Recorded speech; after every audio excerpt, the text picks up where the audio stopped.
But yeah, everybody, welcome to Video Editing 2.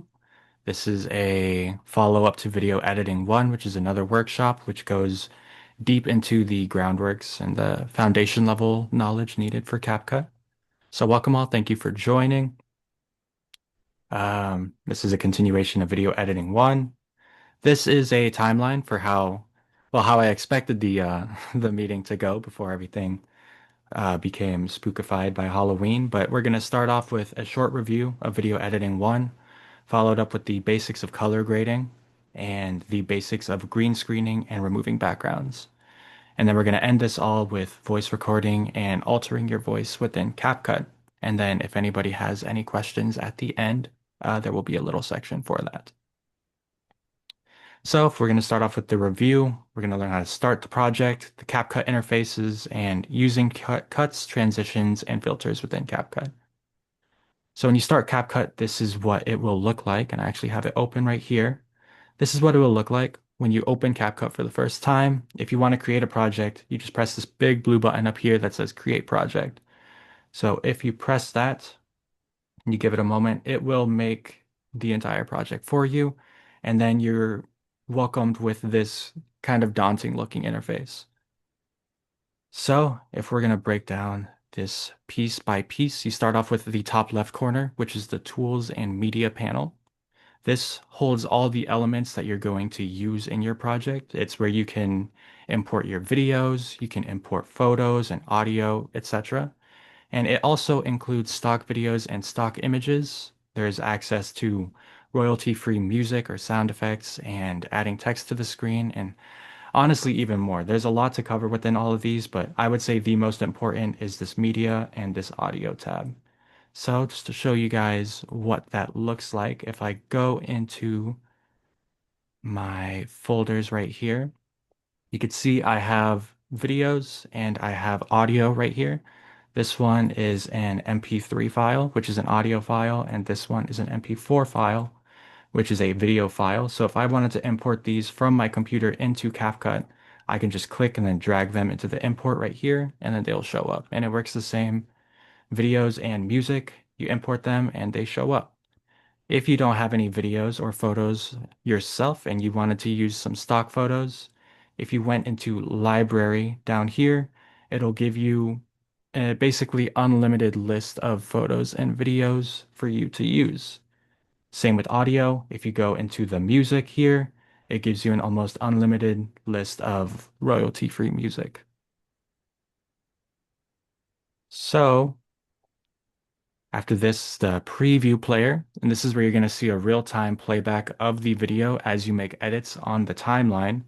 So while you're editing the video, you're going to be spending a majority of your time looking up here, as this is what your video is going to look like before you actually export it. There's the details and settings where you'll see editing controls for the currently selected clip. So if I go back to CapCut, you'll see here, if I import this, it'll give me a bunch of settings that I can alter for the audio clip that I selected. And then last things last, the timeline, which is where I would say a majority of your actual edits are going to be. It's basically a map of your entire video, which consists of multiple tracks or layers, and we're going to go more in depth on that later with multi-layer editing. And it allows you to stack media and cut the media. Because in the old days of movie or filmmaking, you would record footage and you would have an actual long strip of like photos because videos are just photos moving very quickly. And what they used to do is they would cut the actual video footage and they would have to put it together with another video that they took separately. And that would be a cut or a split cut. And we are going to show you how to do that actually within CapCut. So adding media, I showed you already how to import media and find media in the CapCut library. You can put these videos or the audio into the timeline just by clicking and dragging down the same way that you did with the other parts. I think something's Oh actually no, wrong with this it's a one. trap. But if you were to go into the library, you can also find a video that you wanted. And let's say this one right here of the moon. If I were to click on it and then press this little plus icon, it adds it into the bottom corner, into the timeline. For the aspect ratio or the actual ratio or dimensions of your footage, let's say you wanted this to be like a TikTok, so you'd want it to be a vertical video, you can change the ratio right here with this little ratio box and let's say 9 by 16 and it will change the aspect ratio of your video. Usually, what the aspect ratio will do is it will just follow the aspect ratio of the very first clip in the video.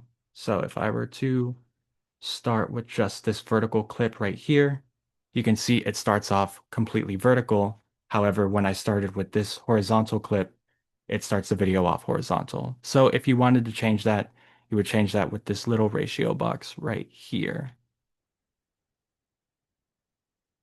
Basic cuts and transitions. There are three methods of making a cut, which is like I was explaining earlier, where you go from one frame to another. It can be two completely different video footage, and 1 second you're this, 1 second you're that. There's no real smooth transition in between the two. The three methods of making the cuts are the split, deleting the left side and deleting the right side. And then I also left the keyboard shortcuts next to those if you wanted to use those. So to show you how that works, you have this video of the moon, right? If I were to go right here and press split cut, it splits the video into two separate clips.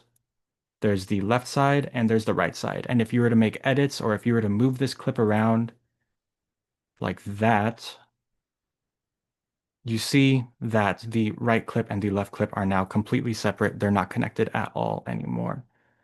However, let's say you're at this spot right here, and honestly, you don't want anything that's on the left side of the clip. If you go right here and press delete left, it just removes everything from the left side of the clip instantly. So there's no need for you to split it and delete it yourself, and vice versa.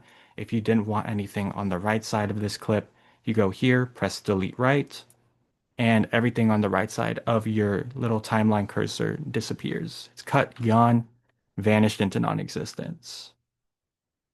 Now, if you wanted to add transitions into your cuts instead of it just being a sharp split cut from one frame to another, you split it right here and then you go up here into the transitions tab. Click on that and it gives you an entire list of different transitions you can use. So I will do let's use this vertical blur transition. If you click on the download icon right here, you can just drag it down and put it in between the two clips. And you see the transition is automatically added. Even though it's transitioning into the same video, you can see the transition happen. So I'll show that off right here. It transitions right there. And if you wanted the duration of the transition to last a little longer, you can change that up here, or you could just click and hold on the right or left side of the transition and drag it out so it takes longer or it takes less time. So now if I make this transition really long, it'll take a lot longer for the transition to fully occur. Just like that. So basic filters, this is really like, I would say the start to color correction or color grading, which I'll show you more tools on how to do that more in depth in just a second. But let's say you didn't have time to spend a couple hours color grading your video. If you go into the filters section next to the transitions and captions right here, it gives you a bunch of filters. So these filters are kind of like if you go into the iPhone edit, like the photo edit tab, it will give you a bunch of filters that you can use. And these are basically the exact same thing, except it's for video footage instead of photos. So let's say I wanted this video to be an elegant black and white. Although actually you can barely tell because it's a black and white moon, but you can see now this footage and this footage look completely different, and that's just because I added the filter on top. And same if I were to use something else. It's kind of hard to tell. Let me actually find a different video that can showcase it a bit better. Here we go. So now if I were to use the sunset party filter. You can see it completely changes the look and feel of your video. And it's just clicking and dragging down this filter. So that's all that I'm really going to cover for the review. If you wanted a bit more in-depth look at that, you should definitely check out Brian Tran's workshop for video editing #1. But we're going to move on to the basics of color grading. So we're going to go over color adjustments, lightness adjustments, and effects adjustments. They're all within the same little section, and I'll show you guys that in a moment. But first, what is color grading? So color grading is the process of digitally manipulating the color, contrast, and tones of a video or image to achieve a specific aesthetic, mood, or look. Some notable examples of this you can see right here. There's Mad Max Fury Road, and my favorite example is actually Whiplash. You can see here the before and after of the color grading. The color grading in the films can completely change the look and feel of your movie, and it's one of those great types of edits that a director or editor can make where they can really show off their artistic mood or the artistic direction that they want their video to go in. So to start with the color grading, if I were to click on this little footage right here and go into the adjust in the top right here in the little detailed settings panel and scroll down past the LUT, right here you have this entire adjustment section, which is what we are going to be going over. And all of this is your color grading suite, or at least the suite that I will be reviewing today. So to start off with the color adjustments, I'll describe to you what these color adjustments do first, and then I will show you in the actual video editor what the adjustments look like and the kind of changes they make to footage. So first there's the temperature, which adjusts the color, making it warmer or cooler. The way that I like to imagine it is during Christmas time, there are warm lights and cool lights, which are like the orange lights or the bluer lights that people put up on their house. So if you wanted to make your video cooler, it would make the video bluer, more like it's nighttime or you're in the middle of the Arctic. And if you were to make it warmer, you'd make it more yellow orange, more like you're in the middle of a desert. There's the tint, which adjusts the color along the green to magenta axis to correct color imbalances, particularly in the shadows. And then there's the saturation, which controls the intensity of the colors in the images, making them more vibrant or more muted. And that's how you would actually make your video black and white, for example. So I can show that off right here. I have the footage and I go into the adjust panel right here. Here's the color adjustments. If I were to turn down the temperature all the way, you can see the video slowly becomes more and more blue. And that is all because of me changing the temperature. However, if I were to turn the temperature all the way to the right, you can see it becomes a lot more orange, making it kind of look like we're in the middle of like a desert or in the middle of, I don't know, the sunrise or sunset or something similar. And then you have the tint right here, which you can see, especially on this outer corner, makes the outside look a lot more green when you move it to the left. And when you move this to the right, you'll see it becomes much more magenta right there. And then last things last, the saturation. The saturation is going to boost, if I move it all the way to the right, boost the colors to make everything really pop, just like that. And then if I were to decrease the saturation, it's going to make the video black and white. Saturation is definitely one of those things where it can work and it can make your video look a lot better in small doses. Too much of anything is bad, and if your video is oversaturated, it could become very hard to look at, very hard to watch, and it can really tire out your eyes. So I would definitely recommend not to really go past like, I would say 25 to 30 in the saturation, unless that's the artistic style you really wanted to go for. And then these are actually new. These weren't a thing when I was preparing the workshop, but I guess you can kind of see here the dehaze sharpens the photo and the color boosts the color. I actually have not seen these tools. I haven't used these tools before. And these are also premium tools. So if you were to use these tools in your footage, you would have to be paying for CapCut Pro in order to fully export your video. After this, there are the lightness adjustments. Lighting is a very important piece of your video. If you make things too light, it can be like you're just staring at a white screen. However, if things are too dark, it can be impossible for viewers or your audience to follow what's actually happening in the footage. For example, in the Batman movie, I know there are some scenes where it's very dark, which was artistic choice, but it can be very difficult for some audience members to follow your footage if it just looks like they're staring at a black screen. So lighting is definitely a very important thing. The different tools that you have for lighting adjustments, there is the exposure, which will adjust the brightness or darkness of your image, simulating a change in the light received by a camera. There's the contrast, which will adjust the difference in between the lightest and the darkest tones in the image, affecting your depth and clarity. And then there's the highlights, which control the brightness of the brightest parts of your image.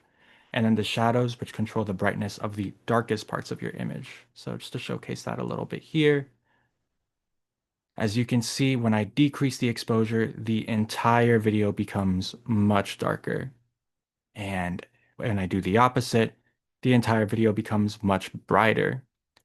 And that is basically, it just simulates what the exposure in a camera does. If anyone's ever operated a camera, there are some cameras with manual exposure settings.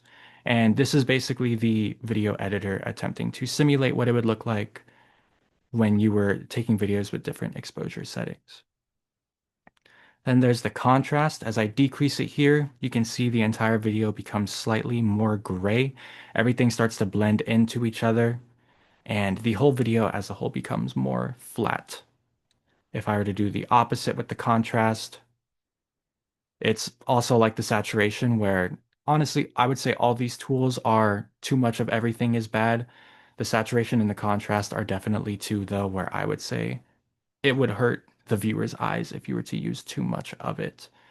And you can see the contrast. It just makes the colors all, there's less of a smooth transition in between one color to another. It's kind of just pink and then green. It's not like pink slowly fading into green. And all the colors, it really flattens, or not flattens the image, but it reduces the amount of colors in it to make the foreground stand out a bit more than the background. And then there is the highlights. So I would particularly point out this little white area for the highlights. As I increase the highlights, that little white area is going to become much, much lighter. And as I decrease it, that area is going to become much darker. And if you compare it to this dark area over here, the highlights as you decrease it is not going to really change the dark area. And as I increase it, it will slightly, but not really change the dark area too. And that's because the way that the highlights work, if you were to take a video, there are three different sections. There's the shadows, the midtones, and the highlights. And if you were to split those into thirds, what the highlights does, or this little highlights lightness adjustment, it takes that top third, which is the lightest third of your video, and it will adjust the how bright that lightness is for the highlights. And then the shadows is the same, but it's the exact opposite, where instead of getting the highest third, you will be getting the lowest third, which will be the darkest third of your footage. So as you can see, when I move the shadow here on the right side, it is not really going to change, and that's because this right side is not part of the darkest third of your video. If I increase it, it's also not really going to change anything on this really light side. However, I'm sure you noticed on the left side where there's these dark patches, as I move the shadows, it becomes much darker, or if I move it to the right, it becomes much, much lighter, just like that. All right. And then there are the whites, the blacks, and then the brilliance of your video footage. The whites adjusts the brightness of the lightest tones, defining the upper limit of the image's tonal range, and the blacks adjust the darkness of the darkest tones, defining the lower limit of the image's tonal range. And then the brilliance brightens an image while minimizing the loss of detail in your highlights and shadows. So I know the whites and the blacks sounds very similar to the highlights and the shadows, but the whites focuses on a much more specific range, if that makes sense. If the highlights was capturing the upper third, the brightest third of your image, the whites are probably capturing the top 10% of that image. And then the same with the blacks. It will make things much, much darker than the shadows were able to, and much, much brighter. And then you can see the effects of the brilliance right here. Just like that. You can see all the midtones kind of get brought up much more. And here it becomes a little bit duller. All right. And then the last section, or I talked about it right here. Whites versus highlights, blacks versus shadows. Blacks and whites are the very extremes of the shadows and the highlights. Highlights and shadows are just the upper and lower thirds of the exposure, with mids taking up the middle third of your footage. And as I said, blacks and whites are the very extremes of those two sections. And then this last section here for the color grading is going to be the effects adjustment. There is sharpening your video, which enhances the definition of the edges in your image to make it look more detail. The clarity, which will increase the and decrease the contrast of the midtones, making local details stand out more without really affecting your highlights and shadows too much. There are particles, which will add a static noise on top of your image to kind of give it like a vintage effect. And then there is the fade, which reduces contrast and desaturation in the darkest tones. And then there's the vignettes, which I think will be the easiest to show off. It really just adds a dark or light ring around your video to focus more attention on the center. So to continue with these effects, I am going to be skipping over the soften, backlight correction, and restore details just because those are CapCut Pro and those are also new tools that came with the most recent update of CapCut.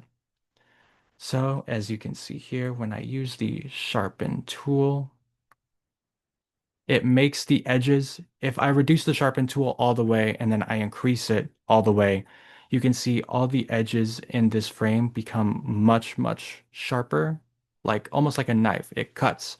And then as I decrease the sharpness all the way, if you look at hard edges, it will become blurry, just like that. So if you look right here, look at that and follow it. As I decrease the sharpness, it becomes almost blurry to look at.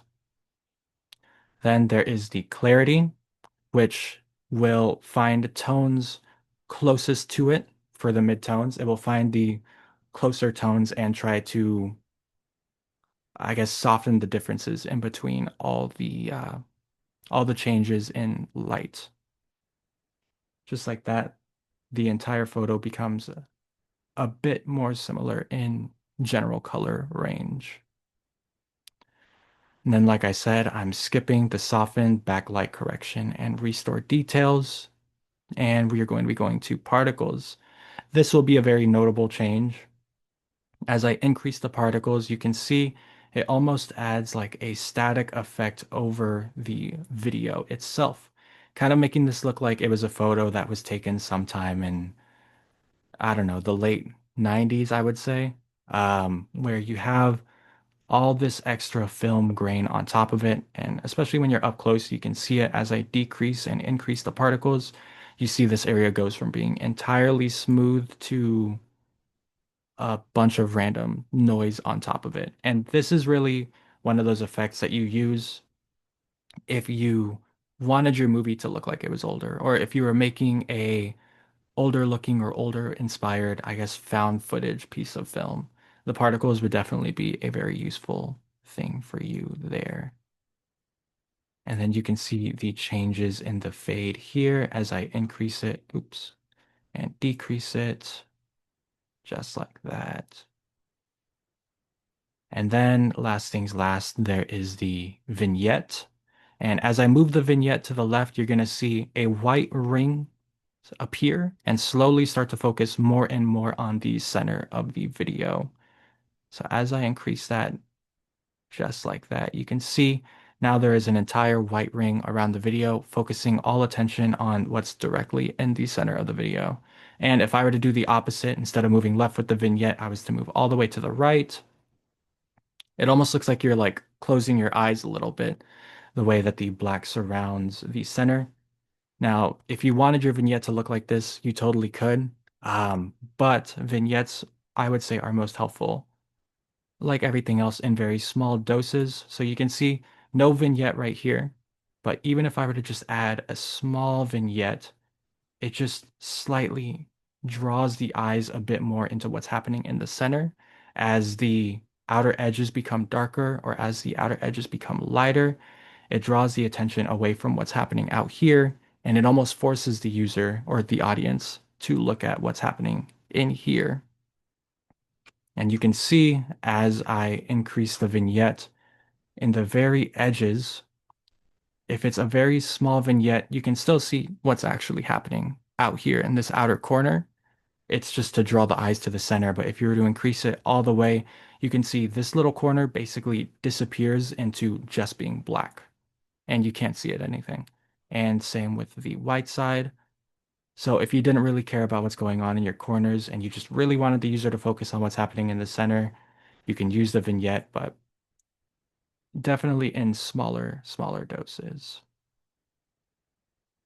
And those are all the general color grading adjustments, at least for these basic video adjustments. There's a lot that you can do with these. It's honestly, it is a little bit daunting, overwhelming, I would say. With all these adjustments, lots of them do very similar things. But if you are able to master color grading and if you're able to properly use all these tools, you can, like I showed earlier, you can turn your video from looking like this, it's like a washed out video clip, to looking like this, where everything really stands out to you. There's a whole artistic direction, or even right here, it goes from being, I don't know, it just looks like a normal desert into being a Mad Max desert or something of the sort. It's definitely one of those things where you can do just so much with it. It's a really awesome set of tools, if a little bit overwhelming. So we're going to move on from that to what's personally one of my favorite things to do. It was one of the first things I learned to do when I started editing videos, and that is removing backgrounds. So we're going to start with multi-layer editing and then green screening and background removal. So multi-layer editing is a very straightforward thing. If you click and drag clips on top of each other or audio on top of each other, they will stack on top of each other. So if I were to go here into my audio, or it's audio, sorry, into this little section, and I were to put this clone green screen on top of the flower footage, if I just click and drag it on top right there, the entire video is going to disappear. The entire flower video is going to disappear because it's going to be covered by the clone green screen video, just like that. However, if I were to decrease the size of this clone green screen, you will see the flower video is actually still in the background of the other video, and it's still playing at the same time because both of the layers are playing at the same time. If you increase the size all the way, you hide the entire flower footage from the user and it might as well not even be playing. But this is definitely useful when you're doing things like green screening, as I will shortly show you. And also, I have Star Wars music right here. Can you hear that? Is that, can anyone hear the audio? Is that, working properly? Yes. Perfect. All right. So you can hear the audio playing right here. However, and I didn't get another sound effect, so I'm just going to put the music on top of itself again. You will hear the audio is playing on top of itself. Again, there's going to be two stacks or two layers of the audio.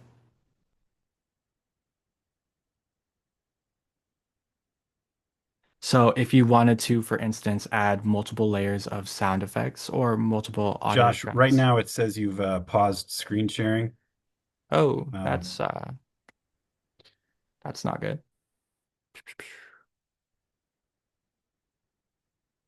There we go. Can you see that? Is that better?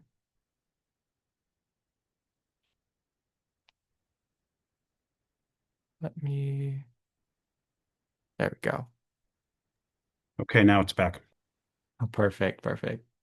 Um, Let me actually, I will add one more thing. So you can hear this music playing.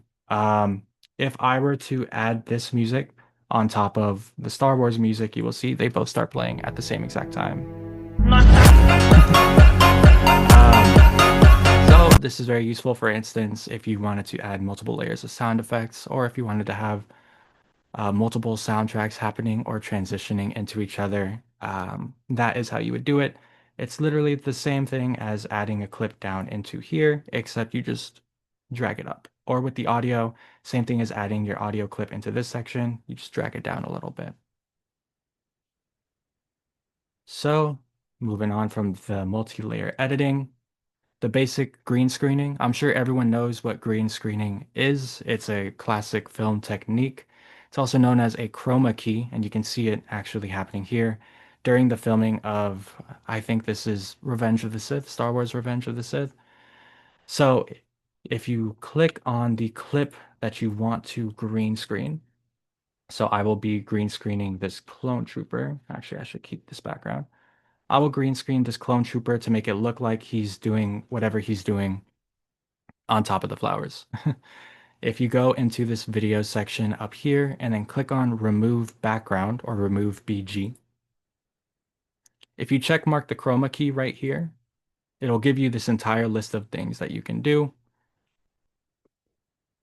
And these are the tools that you can do. So real quick, if you click on the color picker right here, and then you move into the actual frame, you can see just like that, as I hover over the green screen, the entire background behind the clone trooper disappears. And if I were to click on this green, the color picker picks this green color, and now the entire background of the clone trooper is gone.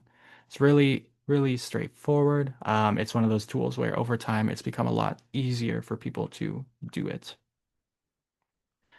So the different tools, there is the intensity, which controls the range of color similarity to the color in the color picker. The shadow, of which affects the strength of a shadow effect on the remaining subject. The feather edge, which softens up the transition in between the keyed out color and the remaining subject. And the cleanup edge, which is a pro-only tool, which eliminates faint color residue that could remain from the original background. So it doesn't really show right here because this video doesn't have much green reflections onto the clone trooper. But sometimes when you record footage, there will be a green, almost like a light shining on you, which is reflecting the light reflecting from your green screen behind you onto yourself. And that is what the cleanup edges aim is to do. As you can see here, when I try to do it, it basically just removes any semblance of green from the clone trooper. Now back to the top with the intensity. If I move the intensity all the way to the bottom, you will see the green comes back entirely. And that's because you're just not even using the green screen. However, if I were to increase it even to 1 right here, the background disappears again, but there's still this slight green outline around the clone trooper.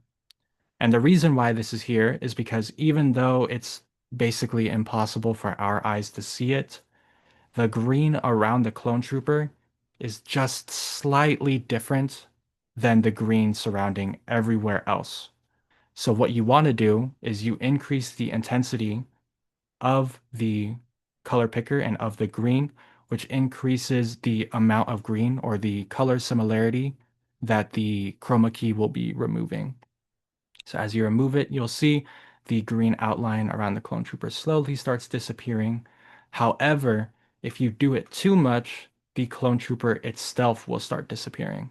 And he kind of Peter Parkers his way into nothing. And that's obviously something you don't want to be happening. So you have to find the balance where enough of that green outline is gone, but at the same time, the clone trooper isn't slowly starting to disappear. And I can actually show that off a bit better if I take out this other piece of footage that I took this morning of myself. Um, so let's see. You can see here I have my costume. And if I were to go into the chroma key and select my green background, oh wait, I'm on the wrong footage, that's why. There we go. You can see here the green mostly disappears around me.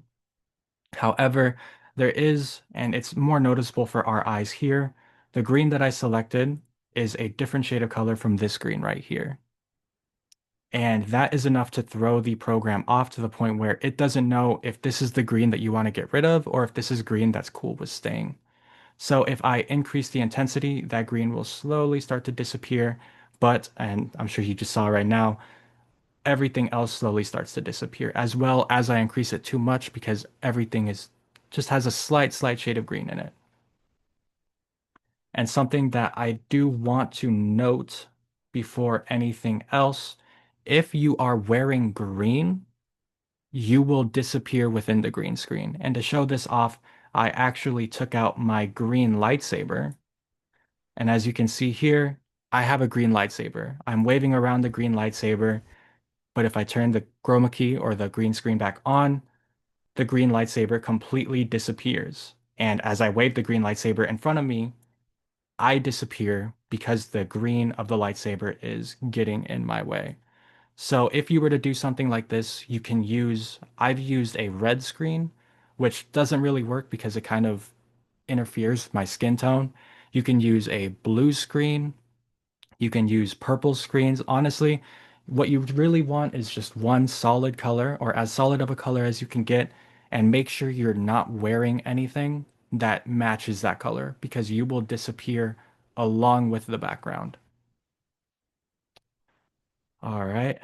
And then I'm going to start speeding things up a little bit here. There is custom removal, which is more rotoscoping, and I will do a quick showcase of that.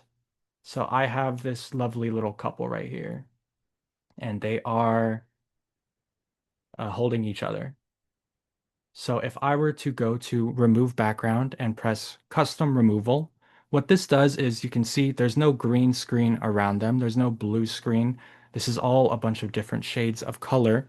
So what rotoscoping does is it makes you actually draw out what you want to be removing.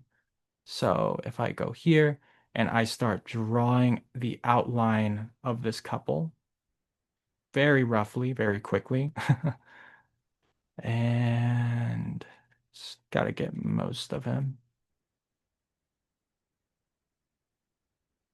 There we go.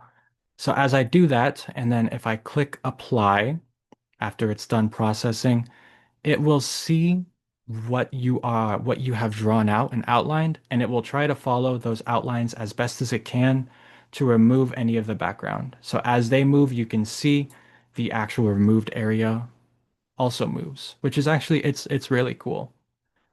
But it does leave a lot of excess area. For example, there's no space in between them here.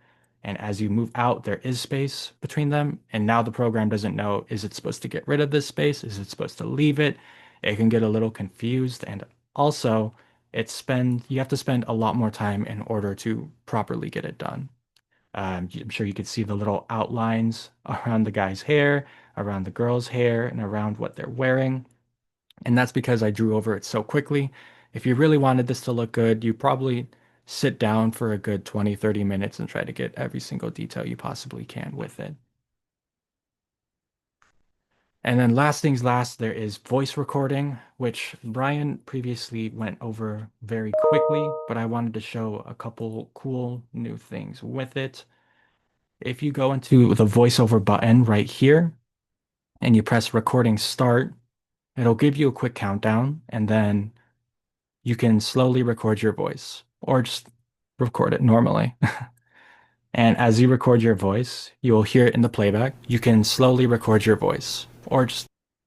But the cool things that I learned about that I really wanted to showcase were the voice changer. So there are voice filters and voice characters, which I thought were really cool. I know some people, myself included, aren't very comfortable hearing their voice a lot of the time. It can be a little awkward. So the voice filters and the voice characters can actually change what your voice sounds like. So the filters adjust the quality, tone, and setting of your actual voice. It uses audio processes like reverb, echo, or equalization or EQ, which will change the frequencies of your audio that are most dominant. And if you go into the voice filters here, and you were to, let's say I wanted to You sound can lo-fi, slowly record your voice, or just it changes what your voice actually sounds like. You And I can just think that's slowly record your voice. Or I just think that's really cool. So these voice filters aren't actually trying to change your voice to sound like something else. It's just changing what your voice sounds like, if that makes sense. It's not trying to make you anything you're not. The voice characters, on the other hand, completely change the qualities of your voice in order to make you sound like something else, using things like pitch shifting and note. I know lots of people don't like artificial intelligence, or lots of people are very wary of using artificial intelligence, especially in art projects. Some of these voices do use artificial intelligence, and I will show you examples of those. But first things first, let's say I wanted to sound like Alvin the Chipmunk. If I were to click on Chipmunk here, You can slowly record your voice, or just and it completely changes my voice in order to try to make it sound like something else. And if I mess with the pitch and timbre, it'll also you can slowly record your voice, or just change what my voice sounds like. Now, one of the AI versions, one of the AI voices is this one right here. This one's actually free to use. It's Lois Griffin from Family Guy, if anyone's heard that. And I know you've been listening to me for the better part of the last like hour, and you know I sound nothing like Lois Griffin. And I think it's really cool, but it's definitely one of those murky things. You can slowly record your voice, or just It kind of makes me sound a bit more like Lois Griffin. Not entirely. You can definitely tell that it's AI generated. You could definitely tell it's not an actual voice actor making the changes, but I did think that was really funny. I do think it's really cool. And if you wanted to sound like Lois Griffin in your videos, you could totally use that. And that is basically everything I wanted to show you guys. Any questions for me? Any comments, concerns?